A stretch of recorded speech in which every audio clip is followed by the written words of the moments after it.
ततो युद्धपरिश्रान्तं समरे चिन्तया स्थितं रावणं चाग्रतो दुष्ट्या युद्धाय समुपस्थितं दैवतेश्च समागम्य द्रष्टुमभ्यागतो रणम् उपागम्य पवित्राम मगस्त्यो भगवान् ऋषिः राम राम महाबाहो शृणुगुह्यं सनातनं येन सर्वान् नरीन् वत्सा समरे विजयिष्यसि आदित्यहृदयं पुण्यं सर्वशत्रुविनाशनं जयावहं जपे नित्यमक्षयं परमं शुभं सर्वमङ्गलमाङ्गल्यं सर्वपापप्रणाशनं चिन्ताशोकप्रशमना मयूर्वर्धनमुत्तमं रश्मिमन्तं समुद्यन्तं देवासुर नमस्कृतं पूजयस्व विवस्वन्तं भास्करं भुवनेश्वरं सर्वदेवतात्मको हेश तेजस्वी रश्मिभावनः एष देवासुरगणा लोकान् पाति अवस्थिभिः एष ब्रह्मश्च विष्णुश्च शिवस्कन्दः प्रजापतिः महेन्द्रो धनदत्तालो यमः सोमो ह्यपाम्पतिः नरो वसवः सान्ध्या अश्विनौ मारुतो मनुः वायुर्वह्निः प्रजाः प्राणा ऋतुकर्ता प्रभाकरः आदित्यः सविता सूर्याः खगः पूषा खगस्तिमान् सुवर्णसदृशो भानुः सुवर्णरेता दिवाकरः हरिद्वसा सहस्रार्ची सप्तसप्तिर्मरीचिमान् तिमिरोन्मथन शम्भु सप्ताष्टमार्ताण्डां सुमान् हिरण्यगर्भशिशिर सप्तनो भास्करो रविः अग्निगर्भोदितेः पुत्रा शङ्कः शिशिरनाशनः व्योमनाथस्तमो वेधी रुक्मजु सामपारगः घनवृष्टि रपामित्रो विन्ध्यावीधिप्लवङ्गमः आतपी मण्डली मृत्युः पिङ्गलः सर्वतापनः रविर्विशो महातेजो रक्तः सर्वभवोद्भवः नक्षत्र ग्रहतारणा महिपो विश्वभावनः तेजसामपि तेजस्वी द्वादशात्मा नमोऽस्तु ते नमः पूर्वाय गिरये पश्चिमायाद्रये नमः ज्योतिर्गणानां पतये दिनाधिपतये नमः जयाय जयभद्राय हर्यस्वाय नमो नमः नमो नमः सहस्रांशो आदित्याय नमो नमः नमः उग्राय वीराय सारंगाय नमो नमः नमः पद्मप्रबोधाय मार्ताण्डाय नमो नमः ब्रह्मेशानाच्युतेशाय सूर्यायादित्यवर्चसे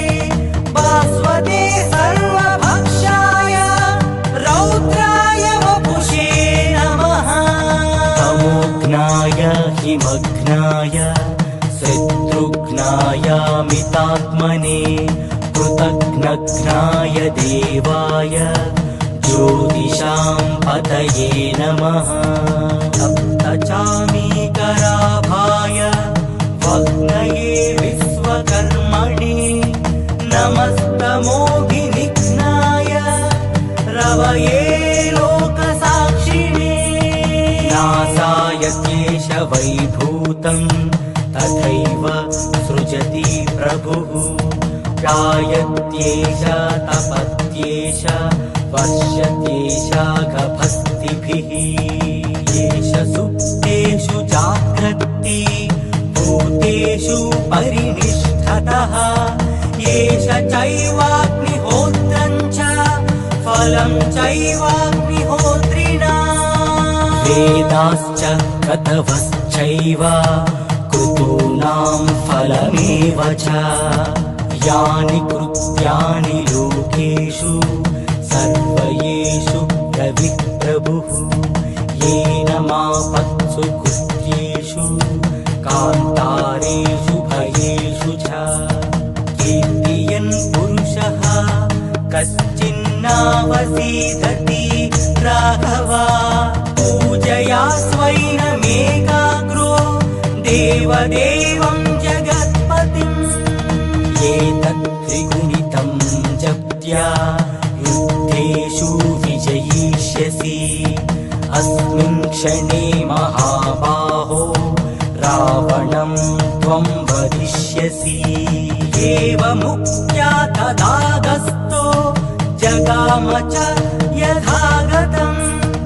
एतच्छ्रुत्वा महातेजा नष्टशोको भवत्तरा धारयामास सुप्रीतो राघवः प्रयतात्मवान् आदित्यं प्रेक्ष्य जप्त्यातु परं हर्षमवाप्तनवान् त्रिराचम्य शुचित् भूत्वा धनुराधाय वीर्यवान् रावणं प्रेक्ष्य हृष्टात्मा युद्धाय समुपागम सर्वयत्नेन महतावधे तस्य द्रुतोऽभवत् अधरविवद निरीक्ष्य रामं मुदितमानः परमं हृषमाणः निशिचरपति संशयं विदित्वा सुरगणमध्यगतोत्सर्वरेति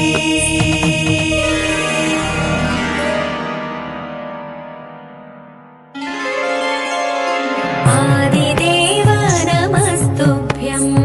प्रसीद मम भास्कर दिवाकर नमस्तुभ्यं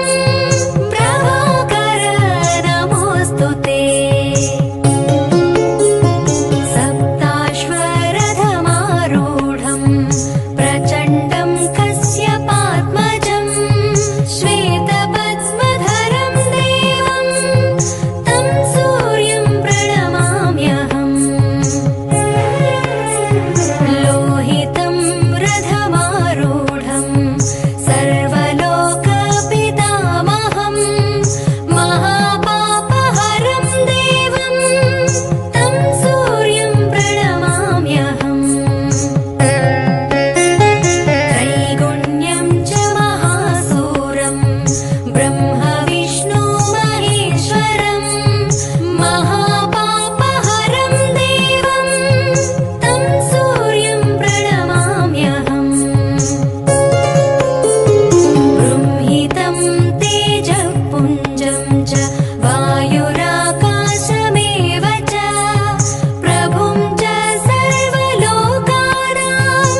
रावणं चाग्रतो दुष्ट्या युद्धाय समुपस्थितम् दैवतेश्च समागम्य द्रष्टुमभ्यागतोरणम् उपागम्य पवित्राम मगस्त्यो भगवान् ऋषिः राम राम महाबाहो सुगुह्यं सनातनम् येन सर्वान् नरीन् वत्सा समरे विजयिष्यसि आदित्यहृदयं पुण्यं सर्वशत्रुविनाशनम् जयावहं जपे नित्यमक्षयं परमं शुभम् सर्वमङ्गलमाङ्गल्यं सर्वपापप्रणाशनं चिन्ताशोकप्रशमना मयूर्वर्धनमुत्तमम् रश्मिमन्तं समुद्यन्तं देवासुर नमस्कृतम् पूजयस्व विवस्वन्तं भास्करं भुवनेश्वरम् सर्वदेवतात्मको हेश तेजस्वी रश्मिभावनः एष देवासुरगणा लोकान् पातिहवस्तिभिः एष ब्रह्मश्च विष्णुश्च शिवस्कन्दः प्रजापतिः महेन्द्रो धनदत्तालो यमः सोमो ह्यपाम्पतिः नरो वसवः सान्ध्या अश्विनौ मारुतो मनुः वायुर्वह्निः प्रजाः प्राणा ऋतुकर्ता प्रभाकरः आदित्यः सविता सूर्याः खगः पूषा खगस्तिमान् सुवर्णसदृशो भानुः सुवर्णरेता दिवाकरः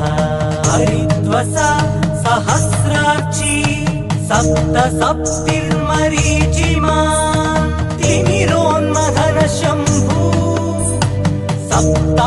सप्ताष्टमार्ताण्डां सुमान् हिरण्यगर्भशिशिर सप्तनो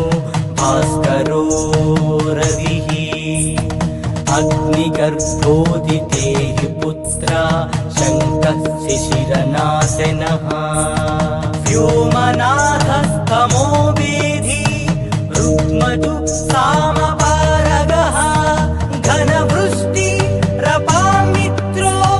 विन्ध्यावीधिप्लवङ्गमः आतपी मण्डली मृत्युः पिङ्गलः सर्वतापनः रविर्विशो महातेजो रक्तः सर्वभवोद्भवः नक्षत्र ग्रहतारणा मथिपो विश्वभावनः तेजसामपि तेजस्वी द्वादशात्मान् नमोऽस्तु ते नमः पूर्वाय गिरये पश्चिमायाद्रये नमः ज्योतिर्गणानां पतये दिनाधिपतये नमः जयाय जयभद्राय हर्यस्वाय नमो नमः नमो नमः सहस्रांशो आदित्याय नमो नमः नमः उग्राय वीराय सारङ्गाय नमो नमः नमः पद्मप्रबोधाय मार्ताण्डाय नमो नमः ब्रह्मेशानाच्युतेशाय सूर्यायादित्यवर्चसे भास्वते सर्वभक्षाय रौद्राय वपुषे नमः तमोघ्नाय हिमघ्नाय शत्रुघ्नायामितात्मने कृतघ्नघ्नाय देवाय ज्योतिषां पतये नमः सप्तचामीकराभाय वग्नये विश्वकर्मणे नमस्तमोभिनिघ्नाय रवये विश्ववैभूतं तथैव सृजति प्रभुः जायत्येष तपत्येष वर्षत्येष गभस्तिभिः एष सुप्तेषु जाग्रत्ति भूतेषु परिनिष्ठतः एष चैवाग्निहोत्रं च फलं चैवाग्निहोत्रिणा वेदाश्च क्रतवश्चैव क्रतूनां फलमेव च यानि कृत्यानि लोकेषु सर्वयेषु प्रभुः येन मापत्सु कृत्येषु कान्तारेषु भयेषु च कीर्तियन् पुरुषः कश्चिन्नावसीदति राघव पूजया स्वैनमेकाग्रो देवदेवं जगत्पतिम् एतत् त्रिगुणितं जप्त्या युद्धेषु विजयिष्यसि अस्मिन् क्षणे महाबाहो रावणं त्वं वदिष्यसि एवमुक्त्या तदागस्तो जगाम च यथागतम् एतच्छ्रुत्वा महातेजा नष्टशोको भवत्तदा धारयामास सुप्रीतो राघवः प्रयतात्मवान् आदित्यं प्रेक्ष्य च त्यातु परं हर्षमवाप्तनवान् त्रिराचम्य शुचिः भूत्वा धनुरादाय वीर्यवान् रावणं प्रेक्ष्य हृष्टात्मा युद्धाय समुपागम सर्वयत्नेन महतावधे तस्य द्रुतोऽभवत् अधरविवदनिरीक्ष्य रामं मुदितमानः परमं प्रहृष्यमाणः निशिचरपति संशयं विदित्वा सुरगणमध्यगतोत्सर्वरेति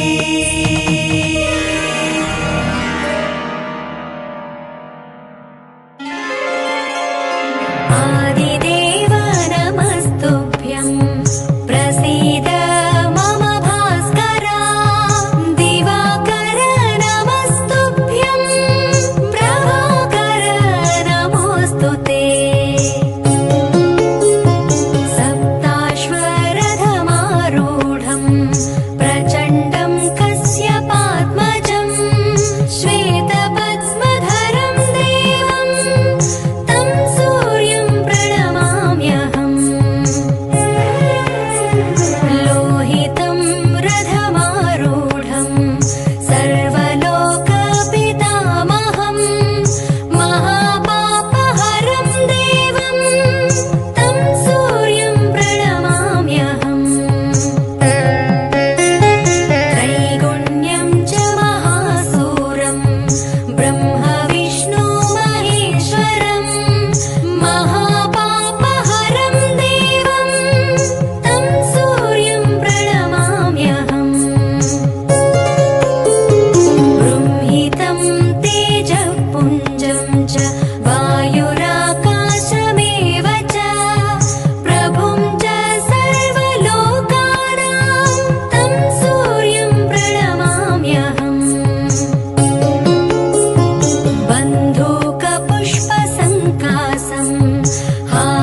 ततो युद्धपरिश्रान्तं समरे चिन्तया स्थितं रावणं चाग्रतो दुष्ट्या युद्धाय समुपस्थितं दैवतेश्च समागम्य द्रष्टुमप्यागतो रणम् उपागम्य पवित्राम मगस्त्यो भगवान् ऋषिः राम राम महाबाहो सुगुह्यं सनातनं येन सर्वान् नरीन् वत्सा समरे विजयिष्यसि आदित्यहृदयं पुण्यं सर्वशत्रुविनाशनं जयावहं जपे नित्यमक्षयं परमं शुभं सर्वमङ्गलमाङ्गल्यं सर्वपापप्रणाशनं चिन्ताशोकप्रशमना मयूर्वर्धनमुत्तमम् रश्मिमन्तं समुद्यन्तं देवासुर नमस्कृतं पूजयस्व विवस्वन्तं भास्करं भुवनेश्वरं सर्वदेवतात्मको हेश तेजस्वी रश्मिभावनः एष देवासुरगणा लोकान् पातिघवस्तिभिः एष ब्रह्मश्च विष्णुश्च शिवस्कन्दः प्रजापतिः महेन्द्रो धनदत्तालो यमः सोमो ह्यपाम्पतिः वसवः सान्ध्या अश्विनौ मारुतो मनुः वायुर्वह्नि प्रजाः प्राणा ऋतुकर्ता प्रभाकरः आदित्यः सविता सूर्याः खगः पूषा खगस्तिमान् सुवर्णसदृशो भानुः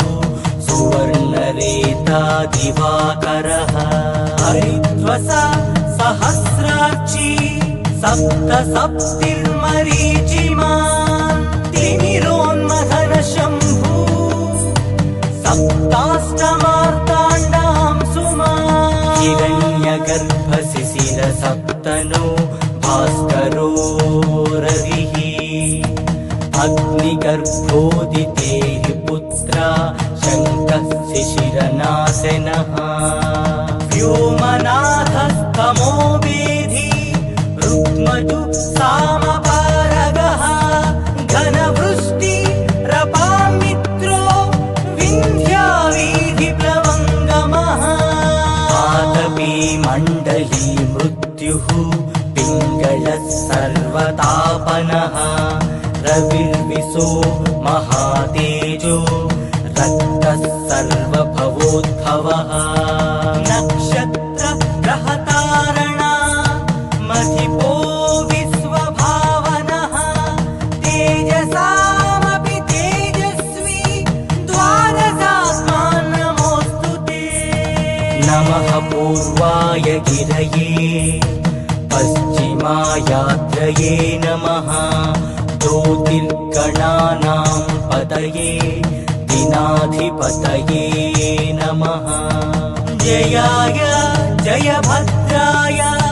हर्यस्वाय नमो नमः नमो नमः सहस्रांशो आदित्याय नमो नमः नमः उग्राय वीराय सारङ्गाय नमो नमः नमः पद्मप्रबोधाय मार्ताण्डाय नमो नमः ब्रह्मेशानाच्युतेशाय सूर्यायादित्यवर्चसे भास्वते सर्वभक्षाय रौद्राय वपुषे नमः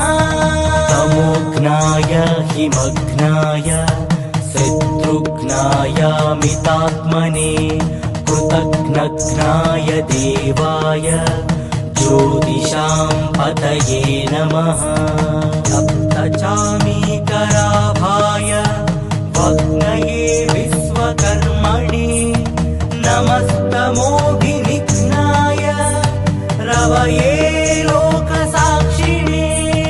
नासाय क्लेश वैभूतं तथैव सृजति प्रभुः गायत्येष तपत्येष वर्षत्येष गभस्तिभिः एष सुप्तेषु जाग्रत्ति भूतेषु परिनिष्ठतः एष चैवाग्निहोत्रं च फलं चैवाग्निहोत्रिणा वेदाश्च क्रतवश्चैव क्रतूनां फलमेव च यानि कृत्यानि लोकेषु सर्वयेषु प्रभुः येन मापत्सु कृत्येषु कान्तारेषु भयेषु च कीर्तियन् पुरुषः कश्चिन्नावसीदति राघव पूजया स्वैनमेकाग्रो देवदेवं जगत्पतिम् एतत् त्रिगुणितं जप्त्या युद्धेषु विजयिष्यसि अस्मिन् क्षणे महाबाहो रावणं त्वं वदिष्यसि एवमुक्त्या तदागस्तो जगाम च यथागतम् एतच्छ्रुत्वा महातेजा नष्टशोको भवत्तदा धारयामास सुप्रीतो राघवः प्रयतात्मवान् आदित्यं प्रेक्ष्य च प्यातु परं हर्षमवाप्तनवान् त्रिराचम्य शुचित् भूत्वा धनुरादाय वीर्यवान् रावणं प्रेक्ष्य हृष्टात्मा युद्धाय समुपागम सर्वयत्नेन महतावधे तस्य द्रुतोऽभवत् अधरविवद निरीक्ष रामं मुदितमानः परमं प्रहृषमाणः निशिचरपति संशयं विदित्वा सुरगणमध्यगतोत्सर्वरेति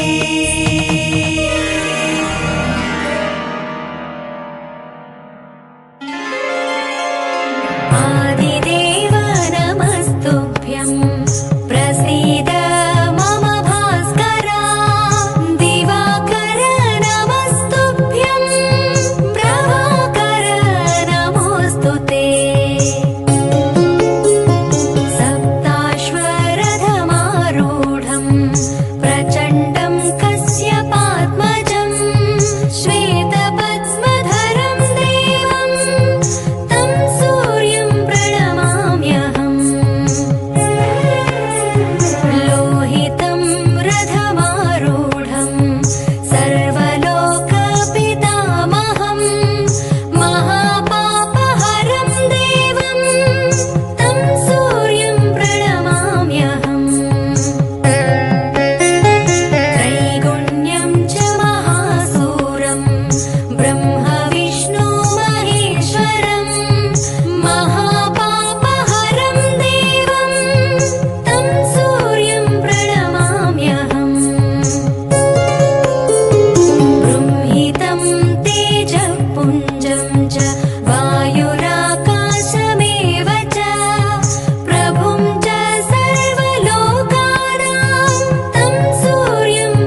रावणं चाग्रतो दुष्ट्या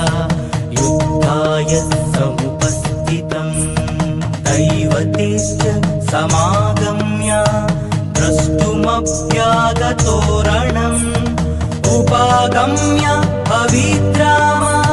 मगस्त्यो भगवान् ऋषिः राम राम महाबाहो सुगुह्यं सनातनम् येन सर्वान् नरीन् वत्सा समरे विजयिष्यसि आदित्यहृदयं पुण्यं सर्वशत्रुविनाशनम् जयावहं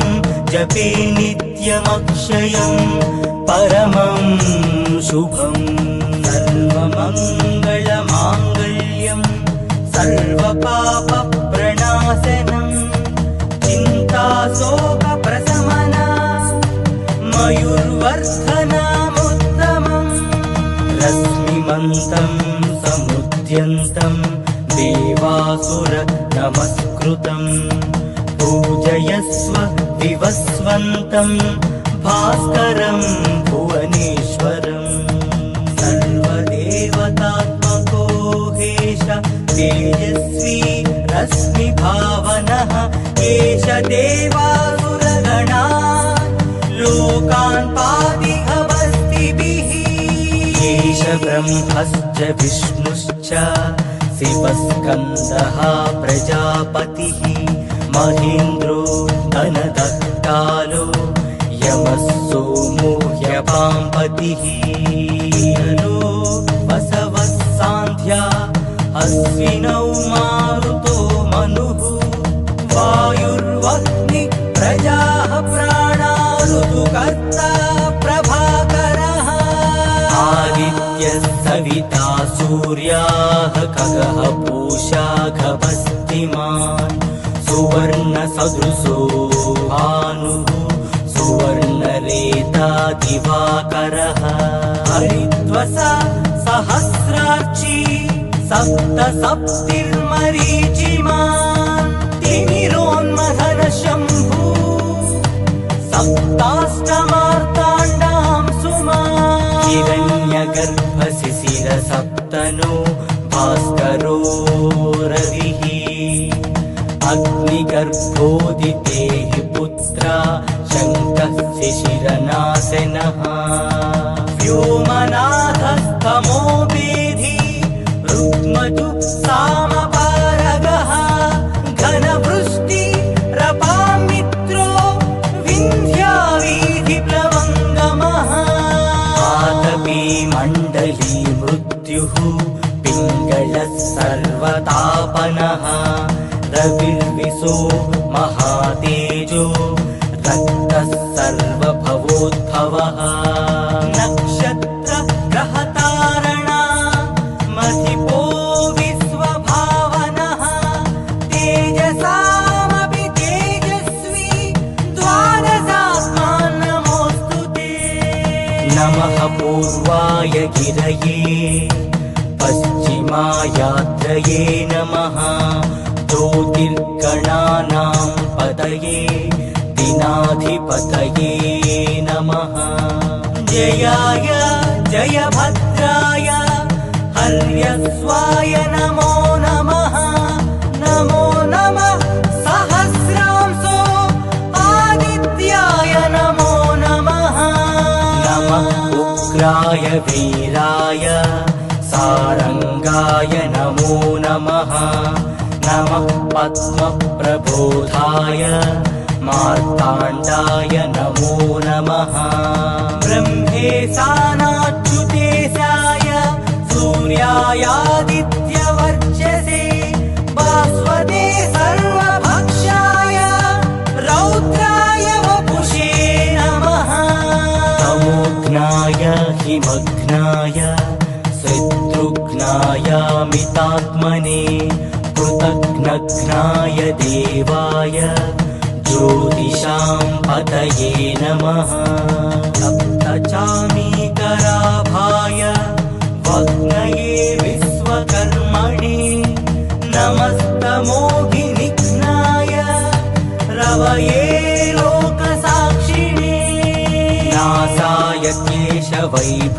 भूतं तथैव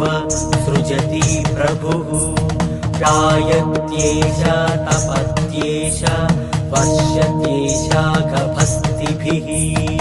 एष सुप्तेषु जाग्रत्ति भूतेषु परिनिष्ठतः एष चैवाग्निहोत्रं च फलं चैवाग्निहोत्रिणा वेदाश्च क्रतवश्चैव कृतूनां फलमेव च यानि कृत्यानि लोकेषु सर्वयेषु प्रविः प्रभुः येन मापत्सु कृत्येषु कान्तारेषु भयेषु च कीर्तियन् पुरुषः कश्चिन्नावसीदति राघवा पूजया स्वैनमेकाग्रो देवदेवं जगत्पतिम् एतत् त्रिगुणितं जप्त्या युद्धेषु विजयिष्यसि अस्मिन् क्षणे महाबाहो रावणं त्वं वदिष्यसि एवमुक्त्या तदागस्तो जगाम च यथागतम् एतच्छ्रुत्वा महातेजा नष्टशोको भवत्तरा धारयामास सुप्रीतो राघवः प्रयतात्मवान् आदित्यं प्रेक्ष्य च त्यातु परं हर्षमवाप्तनवान् त्रिराचम्य शुचिः भूत्वा धनुराधाय वीर्यवान् रावणं प्रेक्ष्य हृष्टात्मा युद्धाय समुपागम सर्वयत्नेन महतावधे तस्य द्रुतोऽभवत् अधरविवदनिरीक्ष रामं मुदितमानः परमं प्रहृषमाणः निशिचरपति संशयं विदित्वा सुरगणमध्यगतो